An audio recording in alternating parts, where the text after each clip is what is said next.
Dang gentang tak. Iya, kembali lagi bersama Popcorn Podcast Corner DKD DIY, podcastnya Pramuka Jogja, Pramuka Istimewa. Wah, tip. Kembali biasa. lagi bersama kami. Yang kita pernah duet ya? Bukan duet sih, berempat. Iya, waktu itu berempat. Tapi ada. tanpa video. Iya. Sekarang kita waktu itu cuman audio aja kan. Iya. Nih teman-teman yang belum pernah lihat Latif nih seperti ini. Ini wujudnya. Rada-rada menyesal begitu ya mungkin teman-teman yang melihat. Ini sosok-sosoknya ya. Udah berekspektasi tinggi. Iya. Pas udah lihat di video, oh kok gini?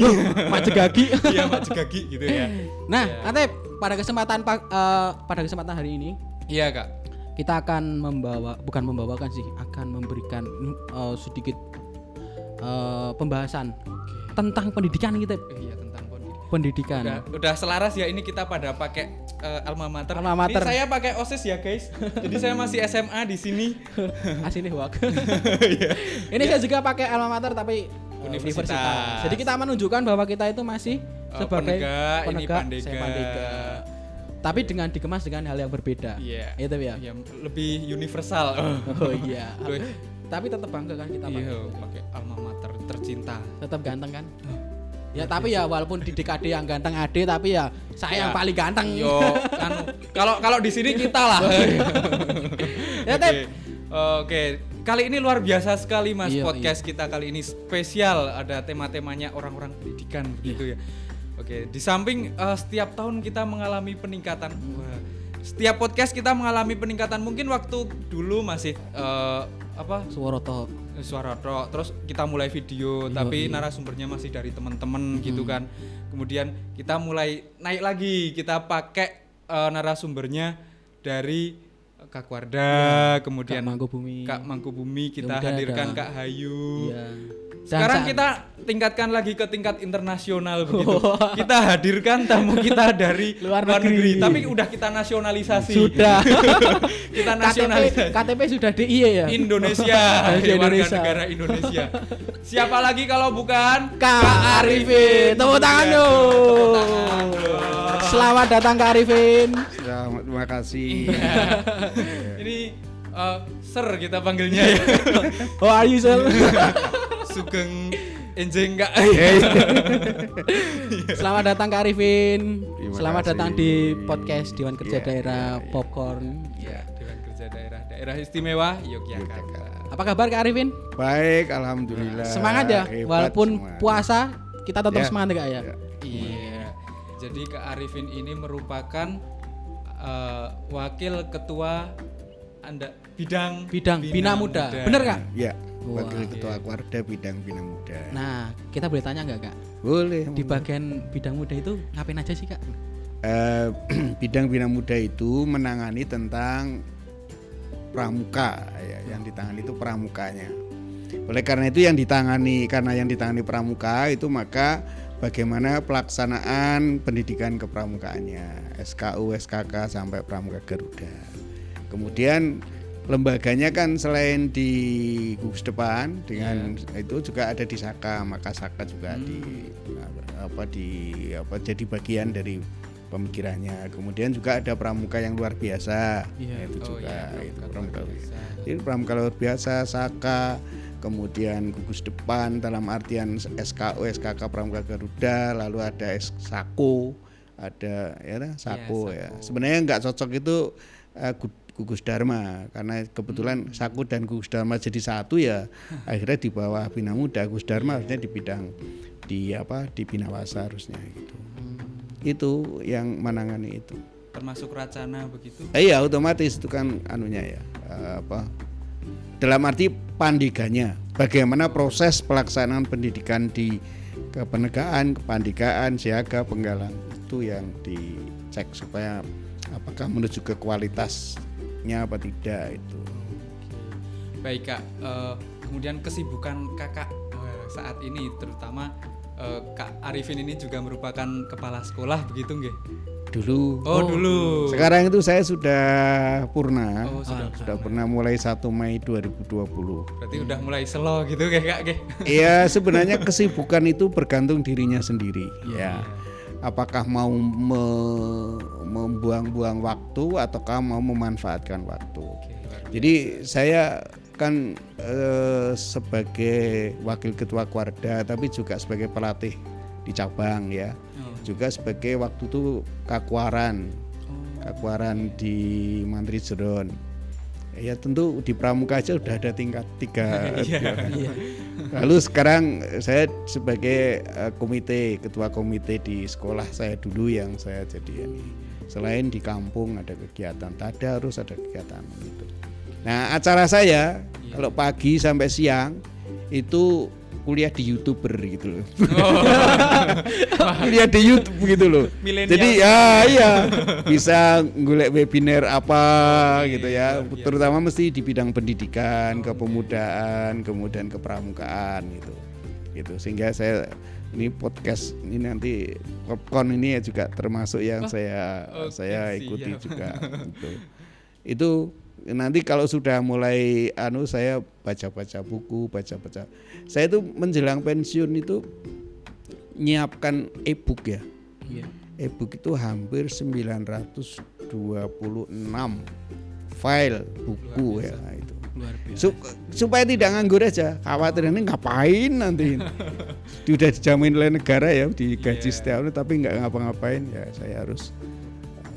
Selain di rumah saya suka membaca buku sih, di buku di rumah itu ya 500-an, 600-an ada. Luar biasa. Rumahnya Kak Arifin udah seperti perpustakaan. Iya, perpustakaan. Iya, memang ada cita-cita, Wow, ada cita-cita untuk membuat perpustakaan pribadi. Tapi karena sekarang ini kalau beli buku sudah mulai eman-eman gitu ya. Kalau dulu kan buku satu sekian berapa juta pun kadang-kadang sudah dibeli itu. Sekarang udah eman-eman. Iya.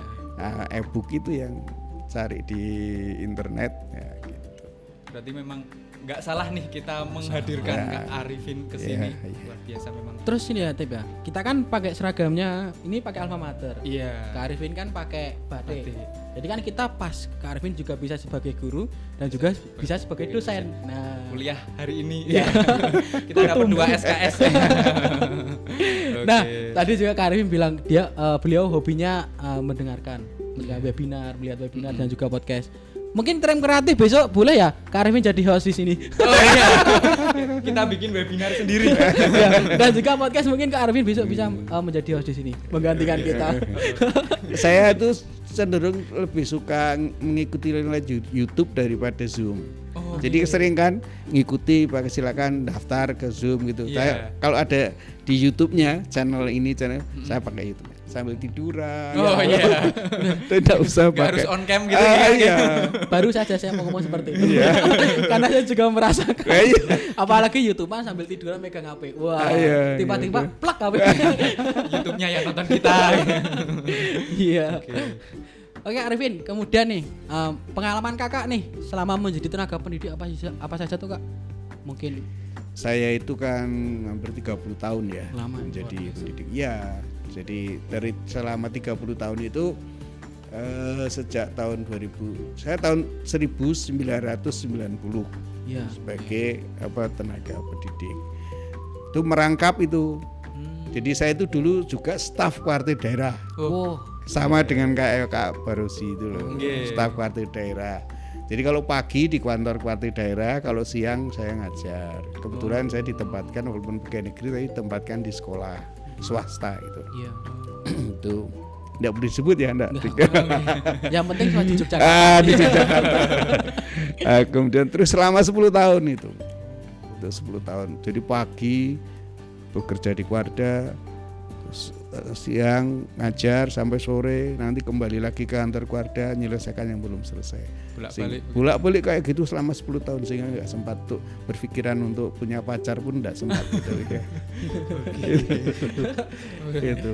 Tapi kemudian setelah 2003 umur 13 tahun lalu saya diangkat jadi kepala sekolah. Berarti sampai dari 2003 ya Kak? 2003 saya jadi sampai purna. Lama sekali ya. Sampai purna. Berarti kepercayaan Kak Arifin itu luar biasa. Komitmennya di dunia pendidikan luar biasa. Dari 2003 sampai 2020 ya pensiun enggak? 2020. Purna. 17 Berarti 17 tahun. Ya. Suatu kepercayaan yang luar biasa itu, Kak. Ya alhamdulillah lah. Alhamdulillah. Iya. Itu memang ya tidak mudah sih ya. Artinya begini, biasanya orang-orang yang kalau saya itu kan prinsipnya gini, saya kerjakan sesuatu karena sesuatu itu harus dikerjakan, gitu loh. Sesuatu itu harus dikerjakan, masa kerjakan gitu. Artinya tidak memikirkan apakah saya, ada orang yang berpikiran begini, apakah saya mengerjakan ini nanti dapat apa gitu. Saya tidak mikir dapat apa, saya kerjakan karena memang ini harus dikerjakan. Karena ini bagian dari amanah yang diberikan kan gitu. Sehingga ya itu resikonya kan. Kalau mungkin harus membiayai sendiri, kalau mungkin harus apa ya itu resikonya gitu. Tapi alhamdulillah dengan model kayak gitu itu ya Tuhan lah yang mengatur ya rezeki itu kan yang mengatur Tuhan. Jadi ya ada saja. Yang penting rasa ikhlas gitu. Nah gitu loh, ikhlas. Itu enak kalau udah kayak gitu. Tapi kalau sedikit-sedikit berpikirannya dapat apa ya kita banyak kecewanya. Terlalu banyak memikirkan suatu hal. Nah, itu. Enggak, itu karena memposisikan dirinya lebih tinggi. Sehingga kalau saya dapat ini, ya, kalau saya mengerjakan ini, aku dapat apa? Dia seakan-akan memposisikan dirinya lebih tinggi dari kan gitu tuh. Kalau saya enggak, saya diberi tugasnya saya kerjakan. Gitu saya kerjakan. Memang itu sejak awal sebelum menikah ya. Setelah menikah ada gangguan kayak gitu itu. Rono rene ora tau ning omah ki entuk apa lho. Nah itu bagaimana Kak untuk menghadapinya? Karena kan saya juga kadang saya berkegiatan jarang pulang karena berkegiatan terus mungkin sampai rumah atau sampai dimanapun ditanya, "Wah, kamu ora bali-bali iki ngopo wae ngono dapat apa di sana?" Untuk apa? Gitu. Wah, itu bagaimana Kak untuk menanggapi? Lah itu yang ya pertama mesti harus sedikit demi sedikit diberitahukan bahwa tugasan itu harus dilaksanakan karena ini amanah dan sebagainya. Bukan untuk dapat apa, tapi karena dapat dilaksanakan memenuhi amanah itu sudah bagian dari satu kesuksesan yang di hadapan Tuhan kan gitu. Itu yang penting menurut saya. Kalau umpamanya pingin dapat uang ya ke bank dong, tidak ke Betul banget. Kalau pingin dapat ya ke pasar gitu loh. Berjualan menjual barang. Ini relate juga kalau kita terapkan ketika berorganisasi gitu ya. Kita nggak mengharapkan apa-apa, tapi apa yang bisa kita kerjakan kita kerjakan gitu. Iya. Oke. Kemudian realisasi gerakan pramuka sebagai pondasi pendidikan berkarakter. Nah ini gimana menurut kakak? Memang sejak awal pendidikan kepramukaan ya sejak dari Baden Powell itu kan memang the end of the Scout training is character building. Memang kan begitu arahnya. Ya, jadi membangun karakter. Hanya membangun karakter itu kan tidak mudah karena karakter itu terbentuk karena ada interaksi gitu. Jadi ketika kita berkemah dalam satu kelompok, kita mulai dari bangun tidur bareng, melakukan aktivitas bersama, ada yang mengambil air, ada yang memasak, ada yang ini sampai terus aktivitas sampai ada yang kembali ke tidur lagi bersama kayak gitu, itu akan membentuk karakter karena ada perbedaan-perbedaan gitu.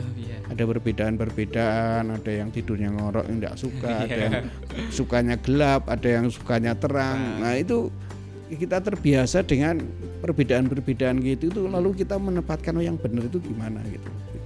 Itu tapi kalau persoalannya ketika kita sekarang dalam kondisi yang jarang melakukan interaksi, memang satu tantangan tersendiri untuk pembentukan karakter. Gitu. Problemnya di situ ini. Gitu. Apakah bisa enggak umpamanya tidak interaksi tapi suruh interaksi dengan pihak lain, misalnya dengan tetangga, dengan apa gitu. Nah kemudian nih Kak, kondisi pendidikan saat ini menurut pandangan atau pendapat Kak Arifin bagaimana? Karena kan sekarang masanya masa pandemi ini Kak, kemudian betul. Pendidikan pengajarannya dengan cara dalam jaringan dan kita jarang juga tatap muka. Terus bagaimana Pak? Problem utama pendidikan itu adalah pembiasaan untuk belajar mandiri. Itu yang menurut saya masih rendah. Itu problem utama. Karena rata-rata kalau saya tanya ke beberapa guru-guru itu pencapaian kemampuan anak di dalam memenuhi target kurikulum itu menurun gitu loh, rata-rata menurun. Itu artinya anak itu tidak terbiasa untuk belajar mandiri gitu loh, belajar mandiri. Nah, sehingga harus dibutuhkan tatap muka dengan guru, harus diikuti perkembangannya gitu. Ini tantangan sekarang itu seperti itu. Nah, sebenarnya gerakan pramuka itu mengajarkan untuk belajar mandiri loh, yaitu dalam bentuk SKU. SKU itu yang penting oleh pembinanya dijelaskan, kalau kamu mau saya tanda tangan ini kamu harus bisa ini. Sumbernya dari mana? Dia bisa menggali, terserah sumbernya dari mana. Jadi dia bahwa sumber belajar itu bisa diambil dari mana saja gitu. Tidak harus dari pembinanya. Tapi asal bisa memenuhi kriteria yang disampaikan oleh pembina, ya itu sudah bisa ditandatangani. Ini problem yang terjadi di era pandemi kan ini. Jadi saya kemarin rapat di sekolah juga daya juga kurang masih perlu ditingkatkan. Itu salah satunya yaitu jarangnya tatap muka gitu. Ya. Lebih-lebih yang berkaitan dengan praktek. Iya, benar Kak. Selama ini saya juga merasakan bahwa ternyata kesadaran diri untuk belajar sendiri itu memang sangat dibutuhkan. Jadi tidak hanya menunggu instruksi dari guru, dari dosen. Betul. Jadi kita harus benar-benar memang harus belajar mandiri, karena dosen hanya menyampaikan, setelah itu ya udah kamu segera dipelajari kembali. Karena kan kita hanya lewat dalam jaringan, lewat Zoom dan lain-lain. Jadi kita pun mau bertanya juga agak gimana gitu, mikir wah paketannya boros. Apalagi kalau dulu gitu kan kita di sekolah masih bisa belajar bareng temen, bisa ngerjain soal bareng-bareng. Kalau sekarang kan kita harus berusaha untuk gimana caranya mengerjakan sendiri, soalnya teman-teman juga jauh kan, belum tentu deket-deket gitu. Apalagi yang baru masuk ajaran baru, mereka juga belum tahu teman-temannya seperti apa, jadi kan mau bertanya pun juga sungkan ya Kak. Iya, betul banget. Barang ketemu seberangosan kan. Iya. pas wisuda. Untuk teman-teman saya kalau ketemu saya sudah berangosan ya. Nah, kemudian ini pandangan Kak Arifin tentang pandangan masyarakat mengenai gerakan pramuka gimana sih Kak? Untuk pandangan begini ya, pandangan masyarakat tuh kalau kita lihat pada peristiwa-peristiwa yang terjadi, yang misalnya ada kecelakaan itu kan mesti langsung baru nyorot. Tapi kalau yang biasa, artinya kalau pramuka itu untuk kebaikan, pramuka berbuat baik, ya sudah itu biasa, nggak bisa itu. Tapi sampai dengan saat sekarang kan menurut saya nggak ada ya orang tua yang melarang untuk mereka beraktivitas pramuka.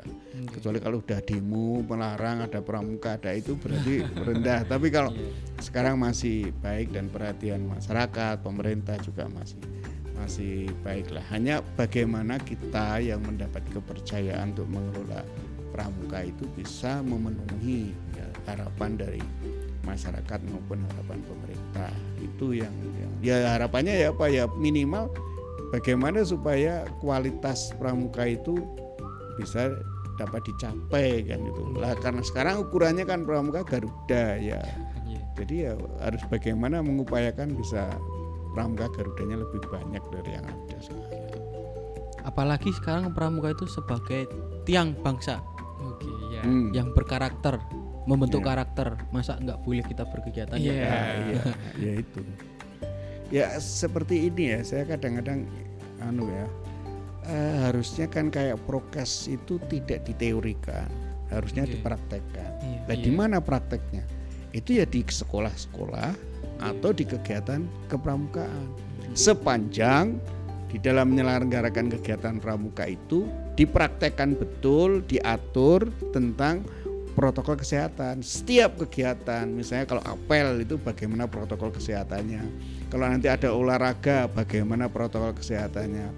Kalau kemudian mengikuti kegiatan, bagaimana protokol kesehatannya.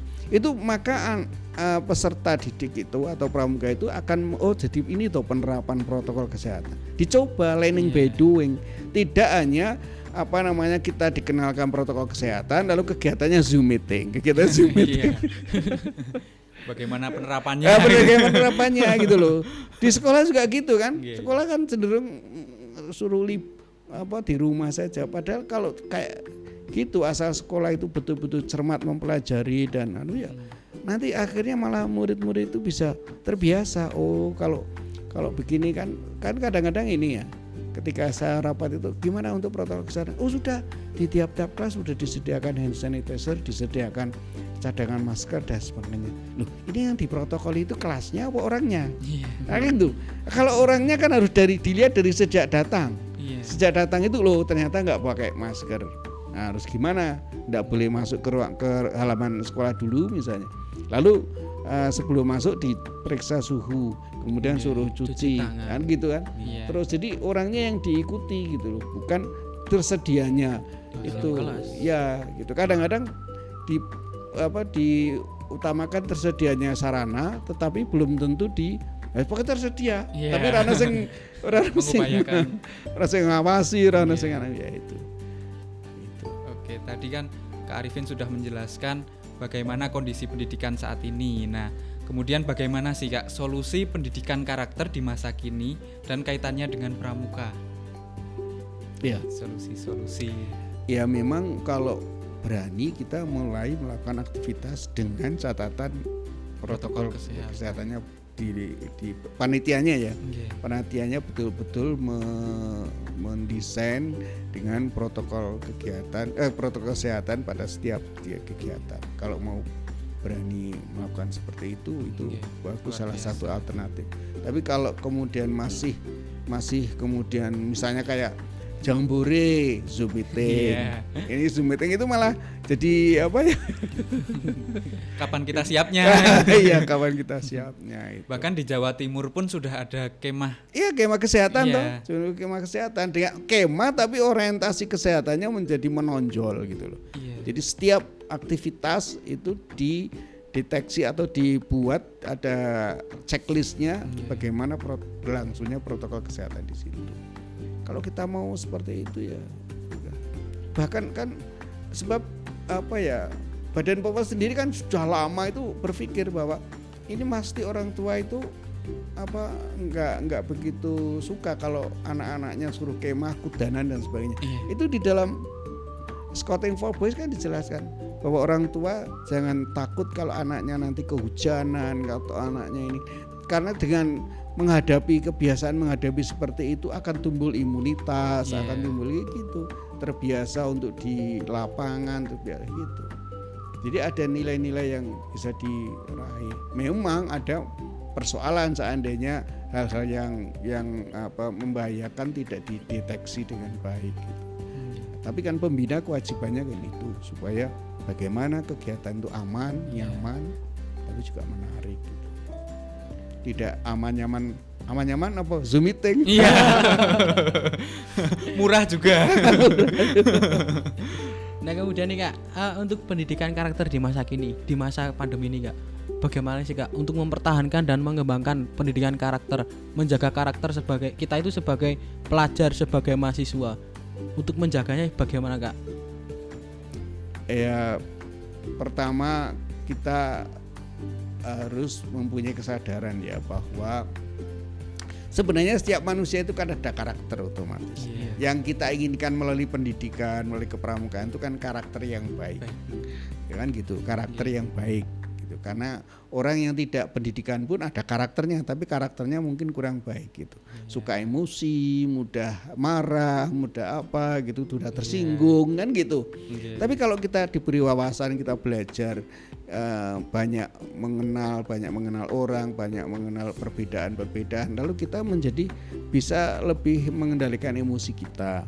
Nah, oleh karena itu supaya kita gimana supaya ini bisa terjadi gitu loh. Apakah interaksi kita tetap kita tingkatkan. Kalau sementara pakai Zoom ya tidak apa-apa, tapi nanti kalau lama-lama kalau bisa memang lebih baik tidak lagi menggunakan Zoom, tapi dengan protokol kesehatan yang sekaligus sebagai edukasi untuk bagaimana menerapkan protokol kesehatan. Itu menurut saya jadi karakter itu juga dipengaruhi oleh wawasan kita. Mengapa kita harus berbuat baik? Karena kalau kita berbuat baik kepada orang lain, itu membuka kebaikannya Tuhan kepada diri kita, gitu loh. Itu. Jadi sebenarnya kita berbuat baik itu gitu. Nah, pramuka itu tidak hanya baik, tapi juga berguna. Kalau kita sudah banyak berguna pada orang lain, maka memungkinkan untuk kita itu mendapatkan sesuatu dari orang lain itu. Saya dulu pernah kepada anak-anak saya, murid saya, sebenarnya apa toh yang harus dikembangkan?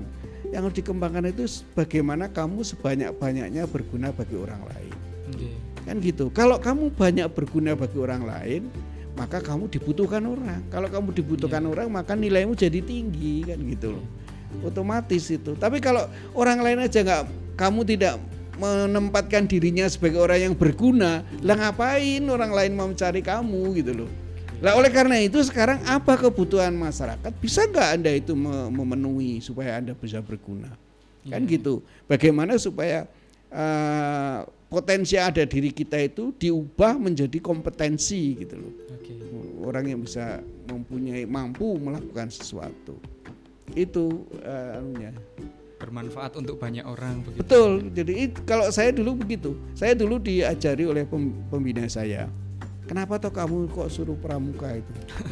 Loh, pembina saya tanya itu lah. Kok malah kakak tanya gitu? Enggak, Anda masuk pramuka itu biar apa gitu? Kamu tahu enggak? Ya supaya biar tahu apa, bisa pengalaman gitu. Ternyata enggak, supaya kamu menjadi orang yang baik dan berguna. Saya waktu itu hanya itu. Setelah itu saya bawa terus, saya ingat-ingat bagaimana saya supaya menjadi orang baik dan bagaimana supaya saya berguna di tempat saya berada. Itu kalau sudah kayak gitu, nanti orang lain akan memberi umpan balik kepada kita kebaikan juga gitu, dan kemudahan-kemudahan gitu. Itu pengalaman ya dari ucapan pembina saya ketika saya mau pamit karena saya akan melanjutkan sekolah di Jogja.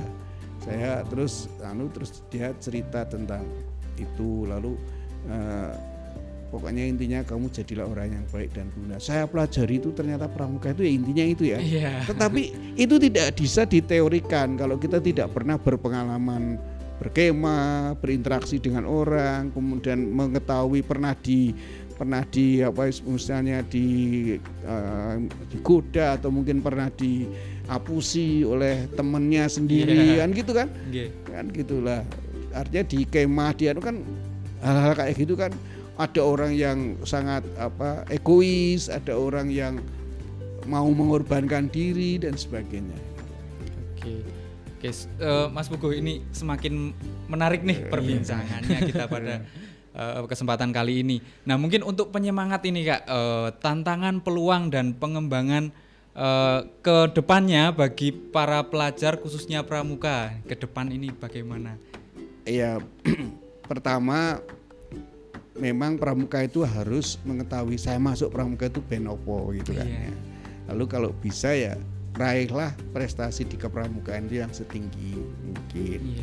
Ya tadi pramuka Garuda itu kan gitu, sehingga kalau saya pramuka biar ini ya, kemudian kita bisa mempelajari gitu, tidak hanya sekedar ikut grubuk ikut saja, tapi harus melakukan aktivitas itu sesuai dengan apa yang dicita-citakan itu loh, mimpi itu loh. Ini yang sering dilupakan oleh pramuka maupun pelajar itu kan, tidak mimpi. Saya berulang-ulang ketika ngajar di kelas 2, kelas 3, setelah dari sini kamu mau kemana itu nggak tahu ya, nggak tahu rata-rata. Akhirnya kalau nggak tahu, maka pelajaran yang dipelajari itu juga nggak tahu untuk apa. Ya kan? Ya karena hanya untuk memenuhi nilai saja kan. Tidak untuk saya harus tahu ini karena saya akan begini, saya akan bekerja di sini, saya akan melanjutkan di sini, itu rata-rata. Tapi mungkin karena tempat saya swasta ya, nggak tahu kalau di negeri, tapi saya kira juga sama aja sih. Nggak tahu kalau Anda punya nggak cita-citanya. Kalau sama ya sama dengan anak-anak murid saya dulu-dulu. Kalau saya setelah lulus SMA kuliah.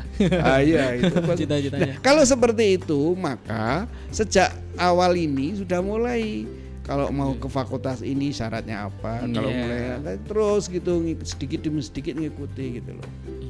Gitu. Lalu setelah itu apa istilahnya bobot materi yang harus diperkuat, harus apa gitu. Disitulah lalu ada pemilahan mana yang harus ditingkatkan mana. Kalau nggak punya mimpi kayak gitu ya biasa-biasa aja kan. Nggak punya arah mau nggak gitu. Nggak punya arah gitu loh. Ibarat mau ke Malioboro tapi nggak pernah tahu Malioboro itu mana gitu kan. Itu gimana nih mau? Setelah dikasih peta dia main mana aja. Diberitahu itu pembacaan peta malah dolanan HP dhewe gitu kan. Barang waktu sekarang berangkat Malioboro itu mana gitu. Nah lihat peta ada dilatih petanya gimana ini bacanya. Itu yang terjadi pada murid-murid seperti itu. Mungkin pramuka juga harapannya ya nggak begitulah nih pramuka. Jadi harus mulai makanya sebaiknya sejak kelas 1 itu sudah kamu nanti setelah ini mau ngapain untuk memberikan arah perjalanannya itu, memacu semangatnya dia untuk belajar. Oke. Kita dapat ilmu lagi nih. Setelah ini kamu masuk kuliah. Setelah kuliah nanti tujuanmu apa? Berikutnya setelah wisuda, kemudian kita ambil ijazah. Menikah. Enggak. Sebagai laki-laki harus bekerja dulu enggak ya? Ya itu harus simultan menurut saya. Orang perguruan tinggi itu ada ilmu, ada cinta, ada pengabdian, itu harus bersama gitu. Tidak berurutan. Nanti setelah selesai sudah tua baru cari cinta. Kayak saya ini. Nah, kemudian nih Kak, pesan khusus untuk pramuka penegak, kemudian pramuka pandega dan juga para pemuda calon penerus bangsa nih Kak. Pesannya apa nih Kak? Saya itu sejak dulu punya semacam moto apa gitu loh. Jadi hidup itu mengolah kehidupan. Oke, luar biasa. Hidup itu mengolah kehidupan. Ya membuka langit, menelusuri samudra dan sebagainya. Ini kan kata Khalil Gibran boleh ya itu. Jadi hidup itu mengolah. Artinya kalau mengolah kehidupan itu berarti kita harus punya wawasan, kita harus mengerti tujuannya kemana yang ingin dicapai, kemudian bagaimana upaya ke sana gitu. Tidak hanya hidup asal sepanjang masih ada rohnya aja gitu. Itu harus diolah gitu. Sehingga sampai sampai nanti akhirnya itu gitu. Terus semangat. Berarti buat teman-teman semuanya, khususnya pramuka penegak dan para pemuda penerus bangsa, kita harus semangat. Kemudian tadi apa yang dikatakan Kak Arifin tadi untuk membentuk karakter, mengolah kehidupan. Membentuk kehidupan. Mengolah kehidupan. Jadi mana yang harus dilaksanakan, mana yang enggak harus dilaksanakan. Mana yang harus dikerjakan, mana yang enggak harus dikerjakan. Ada skala prioritas. Ada skala prioritasnya. Apalagi kita ini pemuda-pemuda yang digadang-gadang nih. Kita di ini tahun 2045 Indonesia emas. Kita menjadi pemimpin-pemimpin bangsa. Semangat. Jadi kita harus bersiap. Bagaimana kita mau dibawa kemana negara kita ini? Harus semangat kita. Menyongsong kita pemuda. Karin juga pemuda. Jiwanya pemuda. Dulu pemuda. Tapi jiwanya sekarang masih muda. Masih semangat. Usia itu hanya angka. Jiwa tapi masih tetap 17. Kita kan masih seumuran kan? Ya enggak seumuran. Jiwanya aja. Jiwanya seumuran. Tapi menurut saya juga masa lalu itu adalah penyemangat. Dan juga untuk mengingatkan bahwa ini masa lalu kemarin itu baik, kemudian masa lalu kemarin itu buruk. Dan juga kita harus menyemangati diri kita untuk menuju ke masa yang ke depan. Yang lebih baik lagi dari yang sebelumnya tentunya. Menuju Indonesia Emas 2045. Dan sekarang saya sudah menjadi Mas Puguh. Saya masa gini. Saya masa lalu. Oke. Untuk enggak Mas Arifin. Ya, itulah Kakak tadi kesimpulannya. Apa namanya itu kesimpulannya? Oke, kesimpulannya apa? Oke, ya pokoknya kita harus dengan berkegiatan kita membentuk karakter diri, bagaimana menjadi pribadi yang lebih baik, kemudian hidup itu mengolah kehidupan. Nah, luar biasa. Itu dari ini tadi yang moto yang disampaikan. moto yang sangat madeg gitu loh di pikiran saya. Wah, kok saya nggak kepikiran ini ya. Memang ya ternyata nyambung juga dengan apa yang telah kita alami selama ini, bahwa hidup itu ya mengolah kehidupan gitu. Iya. Situ sama dengan itu. Ilmu iku kelakone kanthi laku. Iya. Jadi kalau ilmu tidak melaksanakan ya enggak dapat. Sama sing sregep anggonmu ngangsu kaweruh. Iya. Itu stiker di motor saya. Saya pernah baca, jadi familiar itu apa. Terus ada juga banyak Arvin tentang membahas kondisi pendidikan saat ini. Yeah. Terus kemudian realisasi pondasi pendidikan berkarakter, kemudian pendidikan berkarakter di masa kini yang tadi di mana Kak Arvin bilang bahwa selama ini kita masih belajar dengan tidak tatap muka, online, kemudian jadi kan di situ kita bagaimana cara kita untuk mandiri belajar sendiri, mendapatkan materi dari dosen atau dari guru, kemudian kita melanjutkan materi tersebut untuk belajar mandiri. Nah, itulah kurangnya kita untuk terhadap belajar mandiri, Kak ya. Iya, betul. Jadi selama ini kita ini kurang untuk belajar mandiri gitu, Tip. Oke, luar biasa banget, banyak banget nih yang didapat. Nggak nyesel kita mengundang Kak Arifin dalam podcast ini karena luar biasa sekali ilmu-ilmu yang telah diberikan, pengalaman-pengalaman yang sangat luar biasa. Oh, tersentuh sekali. Semangat ini untuk kita untuk memacu semangat bahwa kita itu ayo semangat. Jangan lupa tetap hidup mandiri. Bukan hidup mandiri sih, lebih mandiri. Iya, lebih mandiri. Nah, dapat apapun mandiri selesaikan. Ya, karena akhirnya toh kita juga akan hidup mandiri. Iya. Ya sekarang masih ada orang tua, tapi kan tidak selamanya. Iya. Ya kan. Jangan sampai kita itu lalu menyesal ketika sudah ditinggal orang tua. Saya nggak bisa ngapa-ngapain gitu nih. Senyampang diberi kesempatan oleh Tuhan masih bersama-sama orang tua, manfaatkan untuk sebaik-baiknya. Manfaatkan Tip itu, Tip. Manfaatkan waktu, manfaatkan kesempatan. Iya. Oke, terima kasih Kak Arifin atas terima kasih banyak apa yang telah diberikan ilmunya kepada kita dan para teman-teman semua yang sedang menonton podcast ini. Terima kasih banyak. Ini sangat bermanfaat, teman-teman pahami ya. Ingat, belajar mandiri setelah mendapatkan materi dari guru atau dosen. Ingat, pelajari mandiri. Itu juga menyindir terhadap saya sendiri juga. Jangan lupa dicatat ya, itu tadi dibikin wallpaper, hidup itu mengolah kehidupan. Itu mengolah kehidupan. Sing sregep anggonmu ngangsu kawruh. Kemudian apa Kak Arifin? Ilmu iku kelakone kanthi laku. Oke, luar biasa. Masa lalu untuk menjadi penyemangat, tetap menjadi penyemangat. Oke, terima kasih. Cukup sekian Kak Arifin obrolan pada kali ini. Kami mengenai podcast pendidikan karakter melalui Gerakan Pramuka. Semoga teman-teman tetap semangat berdinamika di Pramuka dan dapat mencetak generasi selanjutnya menjadi generasi berkarakter dan berintegritas. Luar biasa. Buat yang penasaran update kegiatan selanjutnya bisa cek di media sosial Keluarga DIY dan DKD-DIY. Silahkan buka link dan komen. Subscribe. Ketika teman-teman nonton video nih, jangan lupa di like, share, di komen, dan subscribe gratis. Iya, karena subscribe itu gratis. Pencet tombol merah. Iya. Diklik. Kalau pakai komputer diklik, kalau pakai HP nunul. Iya, di nunul. Iya. Oke, pokoknya jangan lupa like, comment, share, dan subscribe karena itu gratis. Oke, teman-teman, kita bantu untuk meningkatkan. Nanti kita akan mendatangkan pemateri-pemateri yang luar biasa. Yang luar biasa, yang lebih lagi. Lagi. Oke, jangan lupa stay tune and tunggu next episode dari Popcorn Podcast Corner Pramuka Yogyakarta. Pramuka Yogyakarta, Pramuka istimewa.